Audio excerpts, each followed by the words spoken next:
Hi viewers, ఈరోజు record break team అంతా ఉంది, including all the artist and the producer.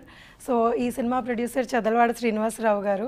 So మనం will have a small chit chat with all the artist and the producer today. And let me start with Srinivasarao garu. Sir, మీకు ఈ cinema చేయాలని ఎందుకు అనిపించింది? Record break అన్న cinema చేయాలి అన్న motivation ఎక్కడి నుంచి వచ్చింది? యాక్చువల్గా నేను ఈ సినిమా చేయడానికి చాలా కాలం నుంచి first head constable Venkataramayya cinema చేశాను.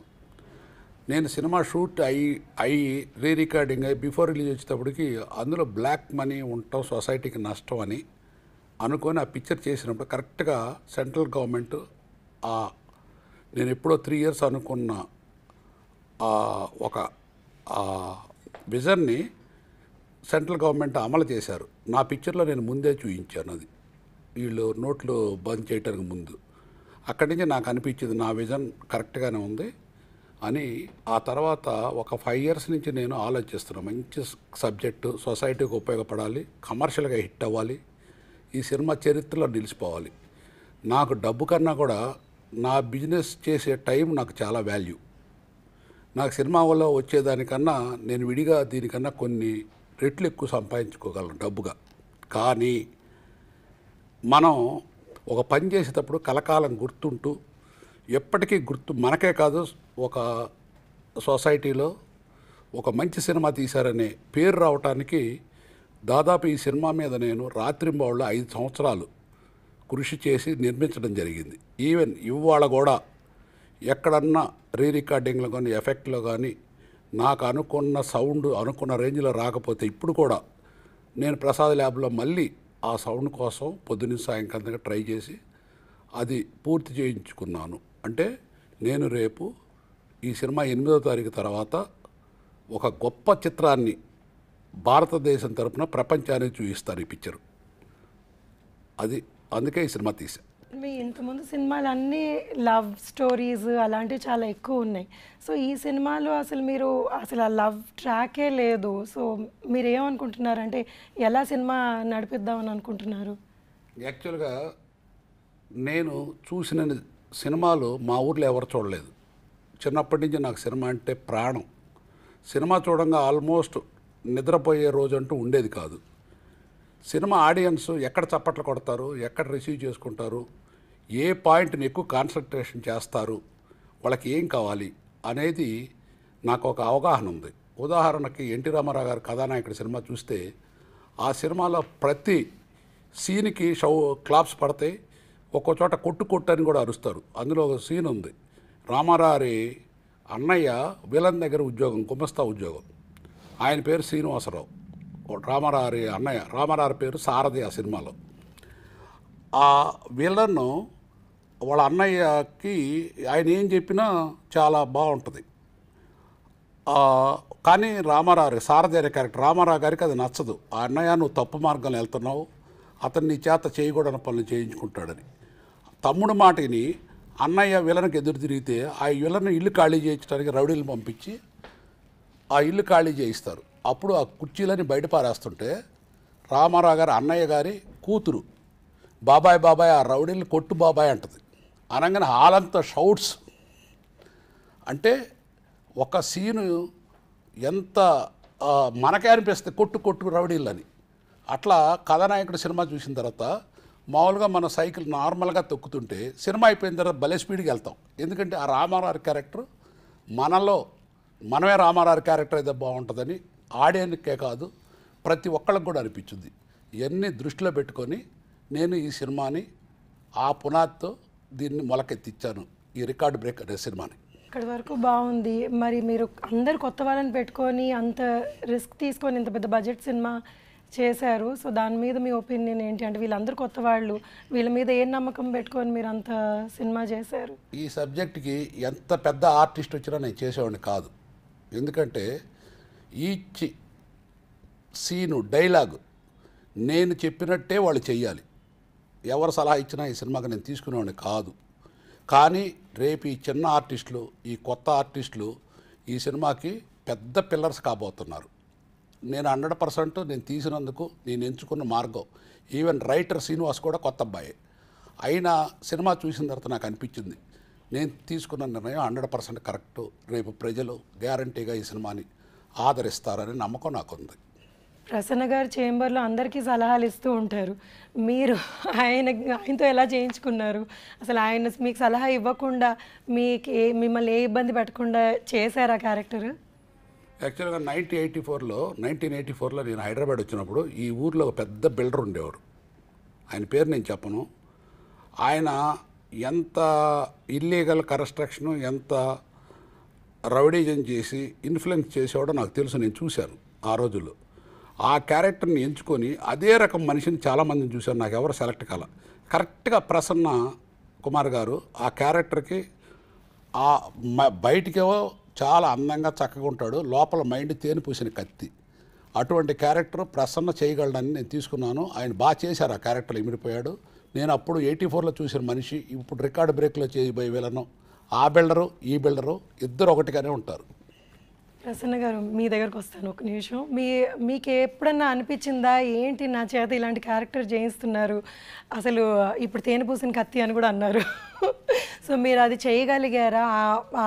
అందులోకి మోల్డ్ అవ్వగలిగాను, నాకు ఏ ఇబ్బంది లేకుండా అని ఈజీగా చేయగలిగారా? లేకపోతే ఆయన లేదు ప్రతి షార్ట్కి మీకు లేదు నాకు ఇలా కావాలి అని ఏమైనా ఇబ్బంది పెట్టిన ఇన్సిడెంట్స్ ఉన్నాయా? అంటే అసలు ఫస్ట్ ఆఫ్ ఆల్ చదలవాడి శ్రీనివాసరావు ఆ క్యారెక్టర్ ఇవ్వటమే నన్ను చాలా ఇబ్బంది పెట్టిన విషయం. సో నా ఒరిజినల్ క్యారెక్టర్కి సినిమాలో క్యారెక్టర్కి టోటల్ నాన్ సింక్. కాకపోతే చదలవాడి శ్రీనివాసరావు ఏం చెప్తే అది చేశా. దానిలో నేను చేసింది బాగా చేశాను అని అంటే the credit entire goes to Chadalavadi Srinivasarao. So మనం ఇక్కడ జనరల్గా ఏంటంటే ఛాంబర్లో కౌన్సిల్ ఇక్కడ ఉంటే మనం ఒకరికి హెల్ప్ చేసే నేచరే ఉంటుంది కానీ ఒకరిని ఇబ్బంది పెట్టే నేచర్ ఉండదు.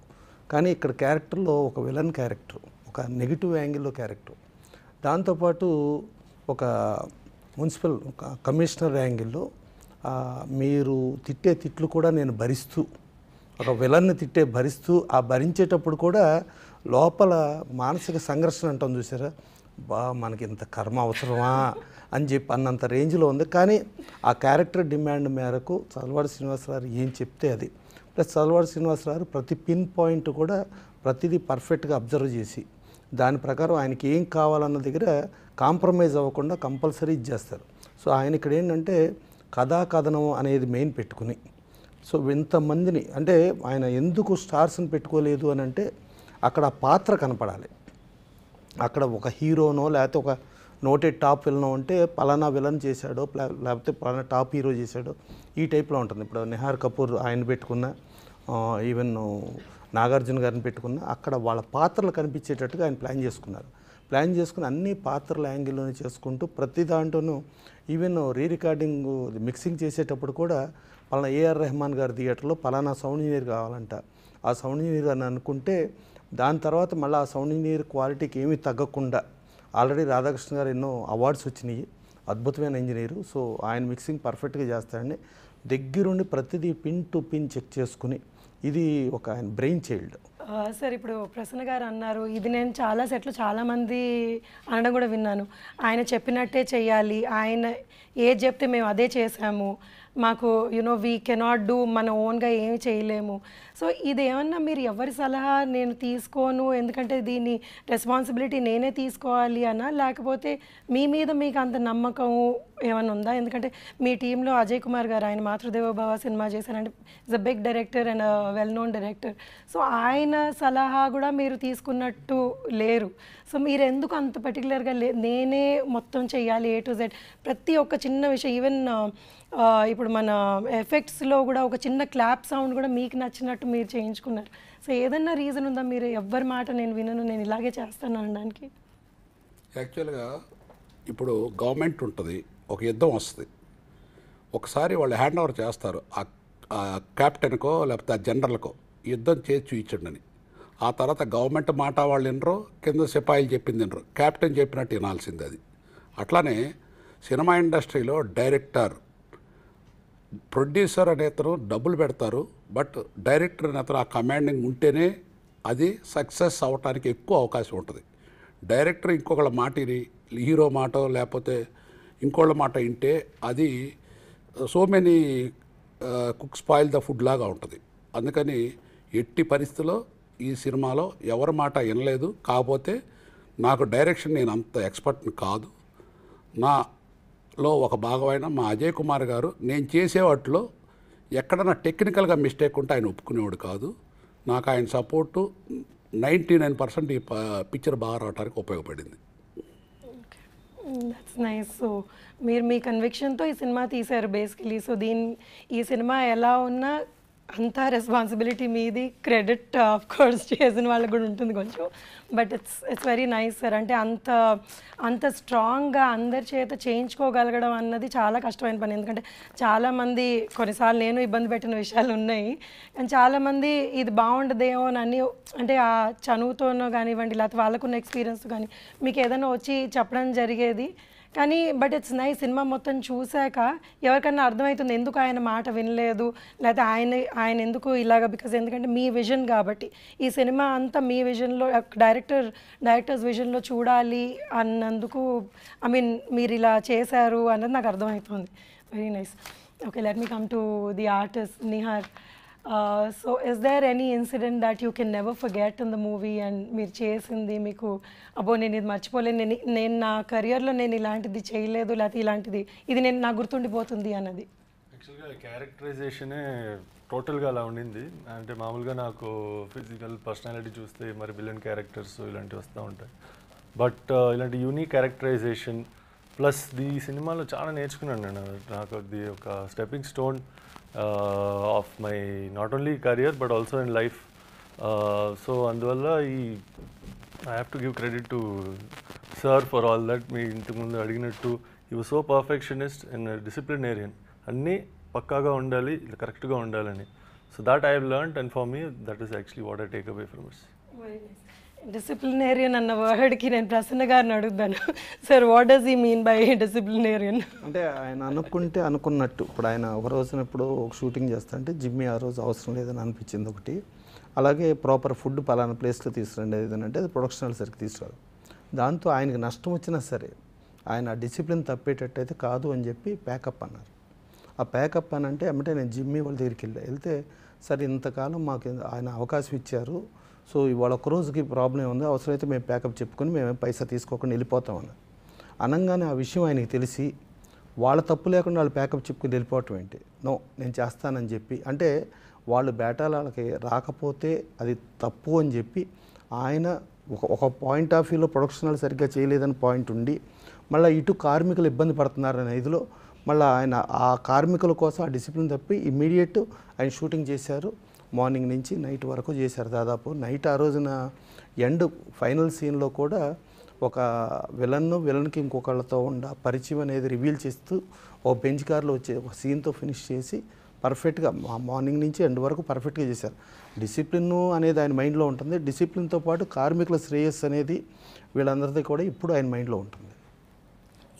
బిజినెస్ కూడా ఉంటుంది అయితే, అంటే అన్ని కరెక్ట్గా యూజ్ చేసుకుంటే అంటే కాక బేసికల్లీ ఏంటంటే ఆయన అంటే సినిమాల్లో ఎంత సంపాదించారు ఏంటి అనేది పక్కన పెడితే ఆయన వుడ్ కట్టింగ్లో ఆ వుడ్ చిత్రి అనేది ఆయన మీద పడతా ఉంటే అదేదో మల్లెలు ఏదో వర్షం కురిస్తే ఎంత ఆహ్లాదంగా పొందుతామో ఆయన ఆ చిత్రి మీద పడుతున్నప్పుడు ఆయనలో ఒక కార్మికుడు నిద్రలేగిస్తాడు. ఒక కార్మికుడుగానే ఫీల్ అవుతాడు కానీ ఒక యజమానిలాగా ఫీల్ అవ్వడు. సో అట్టా కష్టపడి పైకొచ్చి ఆ పైకి వచ్చిన దాంతో ఇవాళ ఈ సినిమా ఫీల్డ్లో ఇంతమందికి ఉపాధి కల్పించడం, ఇంతమందికి నేను ఇది చేయటం, ప్లస్ దాంట్లో ఓ social awareness, social message oriented ఇవన్నీ చేయాలన్న ఆయన మోటివ్ అనేది గొప్పది. వుడ్ అన్నారు, ఆ వుడ్లో సహాయపడేది మన నాగార్జున గారు. సో ఈయనని హీరో చేద్దామని ఎలా అనుకున్నారు? అండ్ ఇట్స్ లైక్ మీతో పాటు అంటే మీ బిజినెస్లో ఆయన మీకు సహాయపడుతున్నారు కదా, సో ఆయన ఏమన్నా చూసి మీరు మోటివేట్ అయ్యారా? సో ఎలాగ ఆయనని హీరో చేద్దామని అనుకున్నారు మీరు? యాక్చువల్గా నేను నా ఫ్రెండ్ అజయ్ వాళ్ళ ఇంట్లో కూడా మీ ఇద్దరు కలిసినన్నిసార్లు వాళ్ళ ఇంట్లో అన్నం తిని ఉండరు. నేను మా ఇంట్లో కూడా నేను కలిసినన్నిసార్లు మా ఫ్యామిలీతో తినలేదు. అజయ్ నా అమ్మట లేకపోతే నాకు ఒక లోటుగా ఉంటుంది. మీ ఇద్దరు చెట్టు కింద కూర్చొని ఏదో మాట్లాడుకుంటుంటే ఇతను మన నాగార్జున వాళ్ళ బ్రదర్ ఇద్దరు నడుచుకుంటూ వెళ్తుంటే ఇద్దరు ఒకే టైప్లో ఉన్నారు. నాకు అప్పుడు ఆలోచన వచ్చింది, ఓ వీళ్ళు ఇట్లా ఉన్నారు, వీళ్ళనే బ్యాక్గ్రౌండ్ సబ్జెక్ట్ ఎందుకు తయారు చేయకూడదని అజయ్ నేను అనుకొని దానికి తగ్గట్టు వాళ్ళు ఇంత పర్సనాలిటీ బాగున్నారు, ఇంత పర్సనాలిటీ మనుషులు దేనికి ఉపయోగపడతారు వీళ్ళు అని దృష్టిలో పెట్టుకొని మేము కథ తయారు చేసుకున్నాం. కథ తయారు చేసుకున్న తర్వాత మా బాబు సినిమా గ్యాంగ్స్టర్ గంగరాజులో నేహార్ని చూశాను. నేహార్ అంటే జయసుధ గారు అంటే ఆవిడ మా ఇంట్లో మా కుటుంబంలో ఒక సభ్యురాలు ఆవిడ, ఇప్పుడు ఎప్పటికి కూడా. వాళ్ళ అబ్బాయి ఇంకా నా చేతుల పని ఇది. అందుకని నేహార్ని వాళ్ళు అడిగే పని లేదు. నా నేహార్ని వచ్చి నుంచి నేను ఢిల్లీలో ఉన్నారు, నేను చెప్పి పెళ్లి పాపం వాళ్ళది, అయినా సరే వదిలేసి పరిగెత్తుకొచ్చారు. ఇక నాకు ఆ చనువు ఉంది వాళ్ళ దగ్గర. అందుకని వాళ్ళ కోఆపరేషన్తో ప్లస్ రగ్ద, ఇంకా అమ్మాయిని ఎంత చెప్పినా తక్కువ. అమ్మాయి జయసుధ గారు అంత ఆర్టిస్ట్, అమ్మాయి గురించి కూడా ఇప్పుడు జయసుధ గారు అంత ఆర్టిస్ట్ ఆ అమ్మాయి. వాళ్ళిద్దరు కూడా చాలా బాగా చేశారు. అర్థమైందా? నేను రేపు జరగబోయేది ఏంటంటే ఈ ఇద్దరు హీరోలు ఈ హీరోయిన్ నేను మళ్ళీ కాల్ షీట్స్ తీసుకొని అంత రేంజ్కి వెళ్తారు. అంతవరకు నాకు తెలిసి ఈ సినిమా రిలీజ్ అయిన తర్వాత. నాగార్జున గారు అది చాలా పెద్ద మాట ఆయన అన్నది. సో అలా అవ్వాలని కోరుకుంటున్నాను. సో మీకు అసలు సినిమా ఇండస్ట్రీలో అంటే బ్యాక్గ్రౌండ్గా ఉన్నారు, చూస్తున్నారు కాబట్టి, అంటే ఎప్పుడు సినిమాలు ఏవి చేయలేదు కదా. సో ఆ వుడ్లోంచి సినిమాలోకి రావడం మీకు ఎలా, how did you feel and me experiences ఏంటి సినిమా చేసిన తర్వాత? నాకు ఫస్ట్ ఆఫ్ ఆల్ ఏంటంటే నాకు యాక్టింగ్ అంటే ఇంట్రెస్ట్ ఉంది. అట్లా నేను మామూలుగా వీడియో అట్లా చూసుకుంటే అది బై గాడ్ గ్రేస్ నాకు సార్ అవకాశం ఇచ్చారు. దాన్ని నేను ఎంతవరకు తీసుకెళ్ళాను అనేది నాకు important. I think you did a very good job అండి. ఆ లాస్ట్ మేము ట్రైలర్లో మిమ్మల్ని చూస్తే అసలు ఆ ఎక్స్ప్రెషన్స్ అవన్నీ ఫస్ట్ టైం అట్లా చేయలేదు, చాలా బాగా చేశారు. మీరు కొడితే నిజంగా ఏమైనా అందరు బొక్కలు ఇరిగిపోయేటట్టున్నాయి. Very nice. So let's come to the beautiful ladies. So first హాఫ్లో వచ్చేది మనకి Sonia బిర్జే. Hi Sonia. Hello. Sonia, I'm sure it would have been pleasure working with you for everybody. So I just want to know, what is your experience while shooting for this film, because this must be your first South Indian film? No, I have done some work okay. down in the South. Okay. And as an industry, what I've experienced compared to Bollywood, Bombay and the work that happens there, the culture, there's a different temperament that goes on in the industry here. And they are very passionate people over here, for sure, and sensitive also, you know, and fast, like professional. They know what they want, and it's quick, and it's fun, because half of the language I cannot understand a lot But of you times. enjoyed your work, whatever you've done. Yes, for sure. And talking about this movie, the character, I mean, you know, I never saw it coming my way. It just came. This is something like that you do as an art, like, you know, those artistic movies and everything. So for me, it was amazing when I got to understand what my character is. I was very kicked and very happy to do It's it. actually not very easy for anybody to do that character with such an ease. Actually, when I saw your scene, I was like really impressed. I mean, Thank you. this girl just carried it off so well. So it was very nice, very Thank you nice, so and much. you know, you did really well, I guess. Thank you. So you had good experience while working, or do you remember anything that you want to share with us and which you thought was, oh my god, what am I doing, kind of, you know? No, I mean, it didn't feel very alien to me. Like, so my character's name is Durga, and like a very rough, strong woman, like, and labor class, but she can do anything to get her way out. Kuch bhi kar sakti ho, you know, like there's nothing right or wrong for her. But again, for me to get into that character, because I've grown up, thanks to my mother, I have seen a lot of artistic films, so like Smita Patil, Shabana Azmi, and all these guys, and they used to perform a lot of characters like this. So my mom used to always tell me, watch and learn, like look at them, you know, that is real acting, watch them. She'll be really proud to watch you in Yeah, this way you've done, I'm and I'm so sure. happy it's releasing in Hindi also. Yes. So my mom can watch it and understand. Yes, now that you said Hindi, sir, one last question. మీ మీద వాళ్ళని అడగాలి నేను. ఒక్క language 2 లాంగ్వేజ్లో release చేయడానికే చాలా మంది చాలా ఇబ్బందులు పడుతుంటారు. మీరు ఆల్మోస్ట్ 8 లాంగ్వేజెస్లో రిలీజ్ చేద్దాము అని అనుకుంటున్నారు. సో ఐ మీన్ అది really me I mean I don't want to say, అంటే ఏంటి ఆ ధైర్యం అని? ధైర్యం కాదు, సబ్జెక్ట్ ఇది యూనివర్సల్ సబ్జెక్ట్. ఇది ఖచ్చితంగా అందరు చూడాల్సిన సబ్జెక్టు. ఇది చూసిన వాళ్ళకి ఉపయోగపడే సబ్జెక్ట్, ఒక ఇన్స్పిరేషన్, ఒక మంచి జరుగుద్ది చూసిన వాళ్ళకి. అండ్ మీ ట్రైలర్లో దానిలో ట్రాక్టర్లు ఎత్తేసి ఇదంతా అంటే చాలా ఎక్కువగా ఉంది, అంటే ఒక మనిషి ట్రాక్టర్లు ఎత్తేయడం. సో అది మీరు ఎలాగ జస్టిఫై చేస్తారు ఇది? అంటే మీకు ఐడియా ఎలా వచ్చింది ఫస్ట్ ఆఫ్ ఆల్ ఆ ట్రాక్టర్ ఎత్తేయాలి అన్న ఐడియా, అందులో మనుషుల్ని పెట్టి మరి ట్రాక్టర్ని ఎత్తాలి అన్నది? యాక్చువల్గా ట్రాక్టర్ ఎత్తిన దానికన్నా ఇంకా ఎక్స్ట్రాడినరీ సీన్స్ ఉన్నాయి అందులో. క్లైమాక్స్లో వీళ్ళు నిజంగా వీళ్ళిద్దరు హీరోలు వీళ్ళు పడిన కష్టం ట్రాక్టర్ ఎత్తిన దానికి, నిజంగా ట్రాక్టర్ ఎత్తిన దానికన్నా ఎక్కువ నేను చాలా చోట్ల బాధపడ్డాను, భయపడ్డాను కూడా తీయటానికి. అవును, చాలా రిస్కీ షాట్స్ చేశారు. చాలా నాకు ఒకటి గుర్తుంది, వీళ్ళు నిజమైన మొద్దుల్ని యాక్చువల్లీ నెట్టారు. వీళ్ళు ఏంటా అనుకున్నాను నేను అప్పుడు. ట్రాక్టర్ చూస్తున్నారు వీళ్ళు ట్రాక్టరే కాదు, వాళ్ళ ఫైనల్లో వాళ్ళ మోటివ్ వీళ్ళిద్దరు ఫైనల్కి వచ్చి ఒక చైనాని ఒక పాకిస్తాన్ని, మీరు అర్థం చేసుకోండి, అన్ని దేశాలు వచ్చి చైనాలో డబ్ల్యూడబ్ల్యూ ఫైట్ చేస్తారు. ఫైనల్కి వచ్చేటప్పటికి ఇండియా తరపున వాళ్ళ తరపున 4 సెలెక్ట్ అవుతారు. అందులో ఇండియా వాళ్ళిద్దరు చంటి బంటి, చైనా తరపున పాకిస్తాన్ తరపున. ఫైనల్గా ఒక కంట్రీకి రావాలి. ఆ ఫైట్ అనేది ఈ ట్రాక్టర్ ఎక్కింది 1%. ఆ ఫైట్ చూడండి మీకు క్లైమాక్స్లో అర్థం అవుద్ది. అది కూడా కాకుండా క్లైమాక్స్లో ఒక వండర్ చూస్తారు మీరు. ఒక పెద్ద మనిషి వచ్చి మాట్లాడతారు ఆ ఫోన్లో, అది నేను ఇప్పుడు చెప్పను, సినిమా రిలీజ్ అయిన దాకా. అది రియల్లీ ప్రతి వాళ్ళు చప్పట్లు కొట్టాల్సింది ఆ సీన్కి, జరగబోయేది అది. Waiting for that day sir, అది మేము చూడాలి అన్నది. Okay, let me come to మీ గురించి, మీ ఎక్స్పీరియన్స్ ఏంటి సినిమాలో? How did you feel working in this film? చాలా రోజులు మీరు వర్క్ చేశారు అంటే వీళ్ళతో పాటు ఈక్వల్ లెంత్ మీది కూడా ఉంది కదండి. So how did you feel about the whole thing? ఈ ఫిలిం వర్క్ చేయడం చాలా ఫ్యాంటాస్టిక్ ఫీలింగ్ అండి. ఎందుకంటే ఇట్స్ ఈ scale of the film is also very big అండి వెన్ కంపేర్ టు.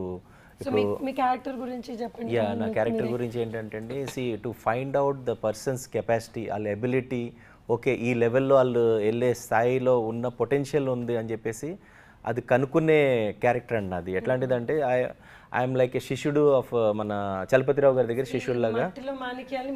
ఎగ్జాక్ట్లీ అండి. ఆయనది ఒక డ్రీమ్ ఉంటుంది అనమాట, ఎప్పటికైనా మన కంట్రీ ఆ లెవెల్లో ప్రొపగేట్ చేసి ఆ లెవెల్కి రీచ్ అవ్వాలి అని చెప్పేసి రెజ్లింగ్ కాంపిటీషన్ దాంట్లో ఒక డ్రీమ్ ఉంటుంది, which has not been fulfilled. ఆయనకి అదొక రిమైనింగ్ ఉంటుంది ఆయన లైఫ్లో, ఒక ఇదిగా ఉంటుంది feeling.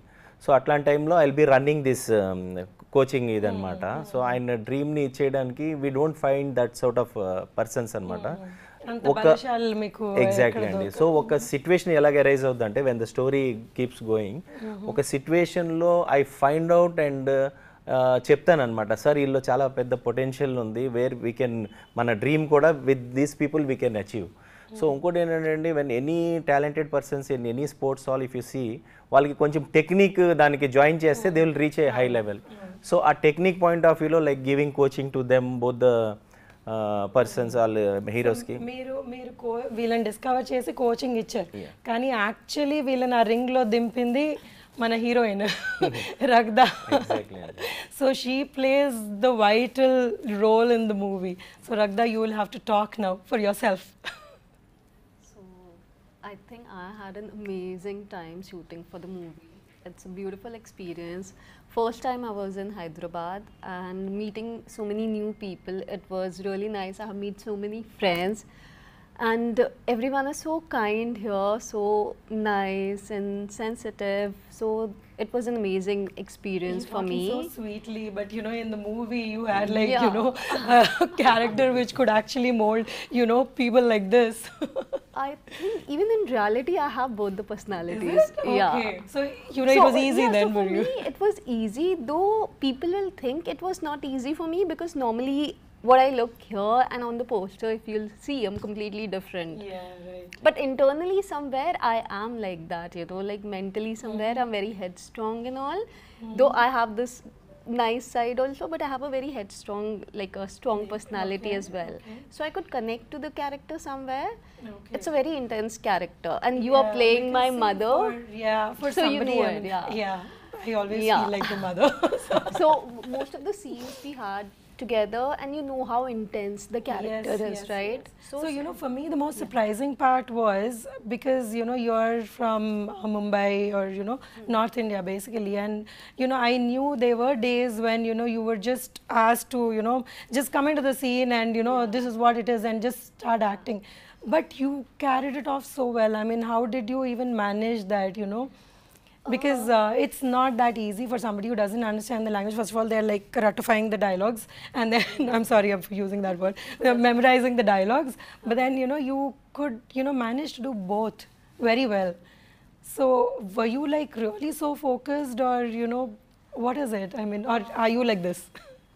I think it's all the years of your the journey of as an actor, So basically, I have been into modeling and I have been acting, I have been giving auditions. It's all a journey where you learn a lot of things.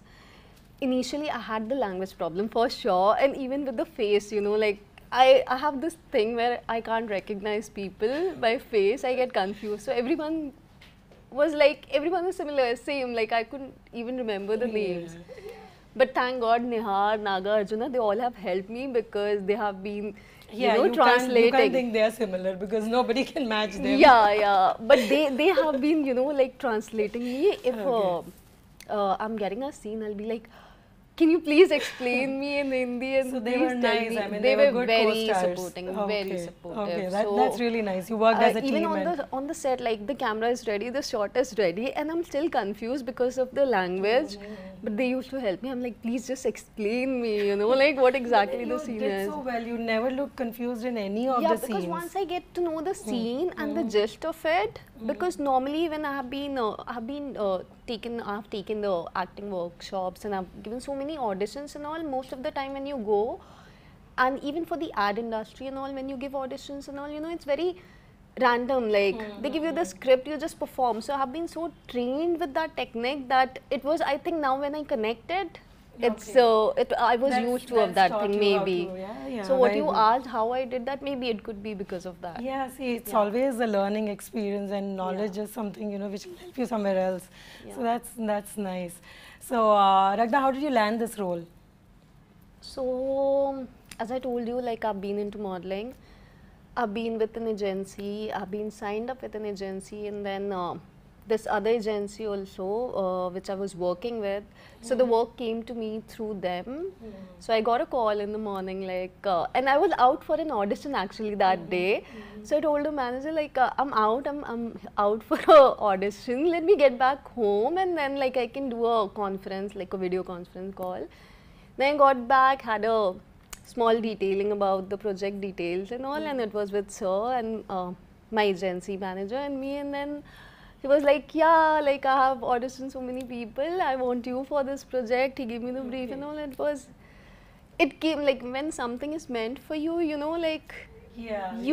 get it. And so Vision is I think his intuition, his everything is so strong. మీరు అనుకున్నట్టు రగ్దా 100% చేసిందని విన్నాను కూడా, మీ మాటల్లో కూడా చెప్పండి అది.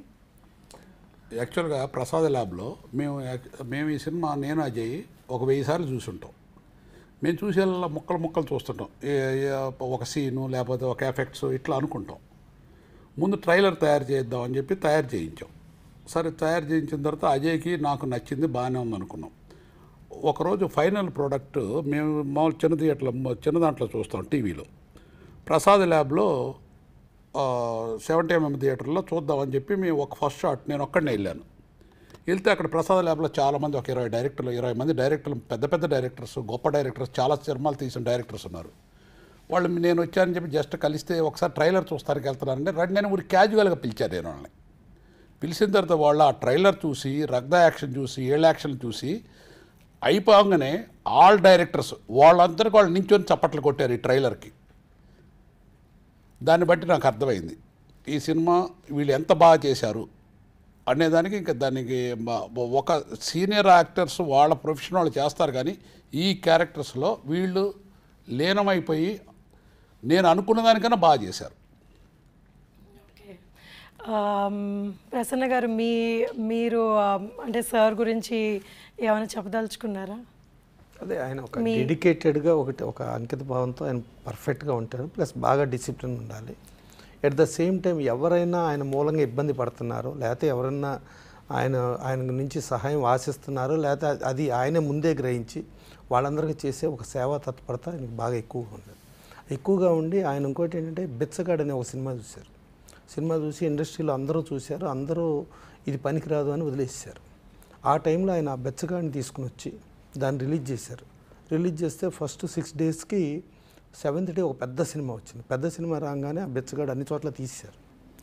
7th day ఆ పెద్ద సినిమా రిలీజ్ అయ్యి మార్నింగ్ షో అవ్వగానే మ్యాట్నీకి మెల్లగా బెచ్చగాడు వేయటం మొదలెట్టారు. First show second show continue బెచ్చగాడు చేసి అట్ట 100 డేస్ ఎవ్రీ వీక్ ఒక పెద్ద సినిమా వచ్చినా, పెద్ద సినిమాలు వచ్చినాయి వెళ్ళిపోయినాయి. అంటే ఆయన ఆ బెచ్చగాడిని ఆయన రిసీవ్ చేసుకునే విధానం కంటెంట్ బేస్లో రిసీవ్ చేసుకున్నారు. సో దాంట్లో క్యాస్టింగ్ ఎవరికి తెలియదు, ఎవరికేం సంబంధం లేదు. బట్ ఆ కంటెంట్, ఆ మదరు, ఆ సన్ను, మదర్ కోసం ఆ సన్ను పడే తాపత్రయం, సెంటిమెంట్ అన్నది ఆయన బాగా కనెక్ట్ అవుతారు అని. బికాజ్ ఈ సినిమాలో కూడా చాలా మటుకు మదర్ సెంటిమెంట్. అసలు సినిమా అంతా అంటే లవ్ లేదు అనలేము actually, but then this is a love story about mother children, ఆ బాండింగ్, ఇలాంటి స్టోరీ ఇది. So it's not necessarily a boy and a girl following in love, కానీ ఈ స్టోరీ అంతా లవ్ బేసే ఉంటుంది. ఈ అమ్మాయి ఒక తల్లిగా వీళ్ళని ఎంత ప్రేమించి వాళ్ళని ఎంత మోటివేట్ చేస్తుందో అన్న స్టోరీ ఇది. ఇది అద్భుతమైన story. So I'm just waiting for the movie to release and you know ఇలాంటి కంటెంట్ ఉన్న మూవీస్ చూడాలి అని నేను చాలా హోప్ చేస్తాను. ఏంటంటే మదరు సన్ను సెంటిమెంట్తో పాటు దైవత్వం కూడా దాంట్లో చాలా పెద్ద బేస్. అలాగే ఈ సినిమాలో కూడా దైవత్వం అనేది కూడా మెయిన్. అంటే ఒక శివుడి దగ్గర ఉండి 2 పిల్లలను కని ఒక తల్లి అక్కడ చనిపోతే ఆ బిడ్డలకి శివుడే తండ్రిగా, శివుడే ఇదిగా ఉండి శివుడే క్యారీ చేస్తూ ఉండే విధానం. అంటే ఆ దైవత్వం యాంగిల్ ఉంది. ప్లస్ ఇంకోటి ఏంటంటే సామాజిక స్పృహ యాంగిల్లో రైతుల సమస్యలు దాన్ని టచ్ చేశారు. ప్లస్ అనాథలైన వాళ్ళకి ఎవరి దిక్కు అంటే దేవుడే దిక్కు అనుకుంటా. అలాంటి అనాథలు వాళ్ళల్లో ఉన్న ఒక స్కిల్ని కనిపెట్టి వాళ్ళని ఒక వరల్డ్ రెజ్లింగ్ ఛాంపియన్స్గా, అంటే మనం ప్రతి ఒక్కడు భారతీయుల్లో కూడా మనకు ఏదైనా గౌక్కుని ఒక క్రికెట్ మ్యాచ్ వచ్చినా, ఇంకోటి వచ్చినా, ఒక ఇండియా పాకిస్తాన్ వచ్చిందంటే ఇండియా గెలవాలి అనేది ఒక ఎమోషన్ ఆటోమేటిక్గా క్యారీ అవుతుంది. సో ఆ ఎమోషన్ క్యారీ చేసేందులో ఒక ఇండియా, చైనీసు 2 ఫైటర్స్ని అక్కడ పెట్టుకుని ఇటు ఇండియన్స్కి సంబంధించిన రెజ్లింగ్, అంటే పాకిస్తాను చైనాని కొట్టే ఆ ఇండియా సెంటిమెంట్ ప్రతి ఒక్కడు భారతీయుల్లోనూ ఒక కసి, గెలవాలి అని. ఆ గెలిసే ప్రదర్శనంలో వీళ్ళు ఒక స్టేజ్లో చిన్నగా ఓడిపోతారేమో అని అనుకుంటే దాంట్లో కూడా దైవత్వం మిక్స్ అవ్వటం, దాంతో కూడా వీళ్ళు ఒక ఎబిలిటీ చూపించి ఫైనల్గా వాళ్ళు కొట్టడం. అంటే ప్రతి భారతీయుల్లోనూ రోమాలు ఎక్కబడుచుకునేటట్టుగా ఉండే ప్రతి కంటెంట్ దీంట్లో ఉంది. అలాంటి నెంబర్ ఆఫ్ ఐటమ్స్ అన్నిటికీ పెట్టుకుని ఆయన ఒక రికార్డ్ బ్రేక్, అంటే ఒక భారతీయులు వెళ్ళి చైనాని పాకిస్తాన్ని కొట్టి వాళ్ళ ఛాంపియన్స్గా వాళ్ళు ఇది చేయటం. ప్లస్ ఆయన విజన్లో చూసుకుంటే ఇప్పుడు ఈయన సినిమా తయారు చేసుకున్న కానించి, సినిమా తీసిన కానించి కొన్ని ఒక ప్రైమ్ మినిస్టర్ ఒక అప్రిషియేట్ చేసే ఒక సీన్ ఉంటుంది. ఆ సీన్ కూడా ఈయన పెడతాం జరిగింది. దాని తర్వాత ఇండియా ఒక మెడల్ గెలిస్తే same prime minister same appreciation జరిగింది. అంటే ఈయన విజన్లో ఎప్పుడో 2-3 ఇయర్స్ బ్యాక్ ఈయన విజన్ అనుకున్నదే 3 ఇయర్స్ తర్వాత నిజమైంది. సో అలా విజనరీగా ఒక డైరెక్టర్గా ఆయన ఎంతసేపు ఏంటంటే ఇది ఒక యజ్ఞంలాగా భావించి ప్రతి పిన్ పాయింట్ ఎక్కడుండే ఏది కాంప్రమైజ్ అవ్వకుండా అలా చేయటం. అలా మల్టిపుల్ ఫ్యాక్టర్స్, అంటే కమర్షియల్గా ఎమోషన్ క్యారీ అవుతూ ప్లస్ ప్రతి ఇదిలోనూ ప్రతి ప్రేక్షకుడికి రీచ్ అయ్యేటట్టుగా అన్నీ కళ్ళగలిపిన ఒక అద్భుతమైన ఉగాది పచ్చడి లాంటి సినిమా రికార్డ్ బ్రేక్. ప్లస్ దీంతోపాటు మహాశివరాత్రి అంటే భారతదేశం మొత్తం ఆ శివుడు ఆ మహాశివరాత్రి మార్చి 8వ తారీఖు రిలీజ్ డేట్ ప్లాన్ చేసుకుంటంలో కూడా అది మిక్స్ అయి ఉంది. ఇవాళ దేశమంతా ఇవాళ జై శ్రీరామ్ అని, హనుమాన్ అని ఈ టైంలో వెళ్తూ ఉంటే ఈవెన్ సినిమాలో డైలాగులో కూడా ఆ హనుమంతుడు ఉంటాడని చెప్పే డైలాగులుగా కానీ అంతా చూసుకుంటే ఇవాళ భారతీయులందరికీ కావాల్సిన ఆల్ ఎమోషన్స్ని క్యారీ చేస్తూ చదలవాడ శ్రీనివాసరావు ఇక ప్రతి సెకండ్ దీని మీదే ఆలోచిస్తూ ఈ పిక్చర్ని తయారు చేయడం జరిగింది. తయారు చేసిన తర్వాత డెఫినెట్గా దీంట్లో ఆ పాత్రలే కనిపించేటప్పుడు ఆ కథనంలో హీరోగా భావించి ఆయన చేశారు కాబట్టి ఆయన యజ్ఞం 100% సక్సెస్ అవుతుంది. సార్ ప్రసన్న గారు అన్నట్టు ట్రైలర్ చాలా సక్సెస్ఫుల్గా లాంచ్ చేశారు. లాంచ్ చేసే టైంలో మీరు ఇంకో 5 సంవత్సరాలు నేను చేస్తానేమో అన్నట్టు ఒకలాంటి మాట మాట్లాడారు. సో మీరు ఒకవేళ ఈ 5 సంవత్సరాలు సినిమాలు చేశారనుకుంటే ఎలాంటి సినిమాలు చేయాలని అనుకుంటున్నారు? దానికి ఏమైనా మీకు విజన్ ఉందా ఆల్రెడీ? యాక్చువల్గా నా ఫస్ట్ నుంచి కూడా ఒక సంపూర్ణ మానవుడిగా పుట్టినప్పుడు ఏదో ఒక గొప్ప పని చేయాలనేది నా కోరిక. దానికి ఇన్స్పిరేషన్ రామోజీరావు. పుడతాం, పెద్ద అవుతాం, చనిపోతాం, చనిపోయిన తర్వాత గుర్తుండాలనేది నా కోరిక. నేను టింబర్లో చాలా కింద స్టేజ్ నుంచి ఇదిగో ఈ హీరోలు మీరు చూస్తే అర్థమవుద్ది. ఈ హీరోలు ఎంత స్ట్రగుల్ పడ్డారో ఈ సినిమాలో. నేను చిన్నప్పటి నుంచి ఆ రేంజ్ నుంచి ఇవాళ రావడానికి కారణం నా కష్టం. నేను కష్టపడ్డాను కాదు, భగవంతుడు నా చేత నాకు ఈ క్యారెక్టర్ ఇచ్చారు. ఇంకా చెప్పాలంటే మనం పుట్టక ముందు ఎవరికి పుడతామో తెలియదు, ఎప్పుడు పుడతామో తెలియదు, ఏ కులంలో పడతామో తెలియదు, ఏ మతంలో పుడతామో కూడా మనకు తెలియదు. మనం పుట్టిన తర్వాత మనం ఏమి చేసాం, సంపూర్ణ మానవుడిగా పుట్టిన తర్వాత మనం ఏం చేసాం అనేది మనకు తృప్తి ఉండొచ్చు. ఎవరు అప్రిషియేట్ చేయాల్సిన పని లేదు. మనం చేసేదేదో మనకు 100% తెలుసు, తప్పో రైట్ అన్నీ తెలుసు అందరికీ. కాకపోతే నటిస్తాం. కాకపోతే అది లేకుండా మనస్ఫూర్తిగా నేను ఈ సినిమాని చేయటానికి కారణం ఒక చిన్న నిర్మాత. నేను యాక్చువల్గా నేను పెద్ద సినిమాలు చేయగలను కానీ నేను చేయను. నా ప్రిన్సిపల్స్కి విరుద్ధం అది, నేను చేయను. ఎందుకంటే చిన్న వాళ్ళని ఒక 10 నేను లైలా సినిమా తీస్తే అందులో ఈ చిన్ని కృష్ణ అనే అతను నా దగ్గర ఫస్ట్ చేరాడు. ఇవాళ ఆయన పెద్ద మహావృక్షం అయిపోయారు. అట్లానే ఈమంది రామారావు గారు కూడా ఆ సినిమా డైరెక్టర్. అట్లానే విజయభాస్కర్ అని చాలామంది ఆర్టిస్టు. నేను తీసిన ఒక చిన్న సినిమా వలన ఇవాళకి కొన్ని కుటుంబాలు బాగా స్ట్రాంగ్ అయిపోయినాయి. ఈ సినిమా కూడా నేను పెరిగినా సరే నా భావాలు మార్చుకోదలుచుకోలేదు. ఏదన్నా ఒకళ్ళకి మనం చెట్టు విత్తనం పెట్టి నీళ్లు పోస్తే అది మహావృక్షం అయితే చూసి సంతోషిస్తూ నాకు ఇష్టం. అంచేత అదే దృక్పథం తీశాను ఈ సినిమాని. బట్ ఈ సినిమా 100% ఏ సినిమా వచ్చినా సరే ఈ సినిమా నెంబర్ 1 అవుద్ది అనేది నమ్మకం నాకు ఉంది. ఈ భారతదేశంలో ఏ సినిమా వచ్చినా సరే ఈ రిలీజ్ మీద అంత గొప్ప నమ్మకంతో నేను తీసాను. ఎందుకంటే ఇవాళ వరకు యాక్చువల్గా నిన్నటి వరకు ఈ సినిమా ఉందని ఇండస్ట్రీలోనే ఎవరికి తెలియదు. కానీ ఇది బయటికి వెళ్ళిన తర్వాత రోజు రోజుకి ఇది పెరిగి ఆంజనేయ స్వామిలాగా పెరుగుద్ది తప్ప ఇది తగ్గదు. ఈ సినిమా రేపు రిలీజ్ అయిన తర్వాత కూడా అంతే అవుద్ది. నేను ఇదిగో ఒక ఇండస్ట్రీకి మంచి టెక్నీషియన్స్ ఈ సినిమాలో పనిచేసిన వాళ్ళందరూ ఒకళ్ళ మించి ఒకళ్ళు పనిచేశారు. ఆర్టిస్టులు ఒకళ్ళ మించి ఒకళ్ళు పనిచేశారు. హీరోలే కాదు, ఈవెన్ స్పోర్ట్స్ మాస్టర్ పనిచేసిన ఆయన నిజంగా స్పోర్ట్స్ మాస్టర్గా ఉంటారు ఈ సినిమాలో. తర్వాత సత్యకృష్ణ గారిని ఒక అమ్మాయి ఉంది. ఆ అమ్మాయి చాలా సినిమాల్లో చేస్తుంటుంది. బట్ ఆ అమ్మాయి బాడీ లాంగ్వేజ్కి తగ్గ క్యారెక్టర్ ఈ సినిమాలో ఉంది. ఆ సత్యకృష్ణ గారు కూడా ఈ సినిమా రిలీజ్ అయిన తర్వాత ఆవిడని ఒక ఊరవశి శారదలాగా, ఒక పవర్ఫుల్, ఒక విజయశాంతిలాగా చూస్తారు తప్ప వేరే రకంగా చూడరు ఈ సినిమా రిలీజ్ అయిన తర్వాత. ఇప్పుడు ప్రసన్న గారు ఉన్నారు, ఆయన బాడీ లాంగ్వేజ్ తగ్గ సినిమాని. చలపతిరావు మహానుభావుడు, ఆయన చూడండి, ఆయన చాలా సినిమాల్లో చేశారు. ఇందులో ఎంత మంచి క్యారెక్టర్ చూడండి మీరు. అంచేత ఇవన్నీ కూడా నాకున్న అనుభవంలో కలబోసి తయారు చేసుకున్న రేపు ఒక పెద్ద రికార్డు బ్రేక్ కాబోతున్న సినిమా ఇది. Really great sir. మీరు చాలా అంటే ట్రైలర్ చూస్తే సినిమా చాలా బాగుంది అని అనిపిస్తుంది. అండ్ మీవి చాలా గొప్ప ఆశయాలు. మీ గొప్ప ఆశయాల్లో ఒక చిన్న పార్ట్గా మేము అందరం ఉన్నాము అన్నది మాకు చాలా సంతోషంగా ఉంది. So we all pray and we are waiting for March 8th and ఈ సినిమా సక్సెస్ కోసం మేము అందరం మనస్ఫూర్తిగా కోరుకుంటాం. Thank you so much. Thank you everybody.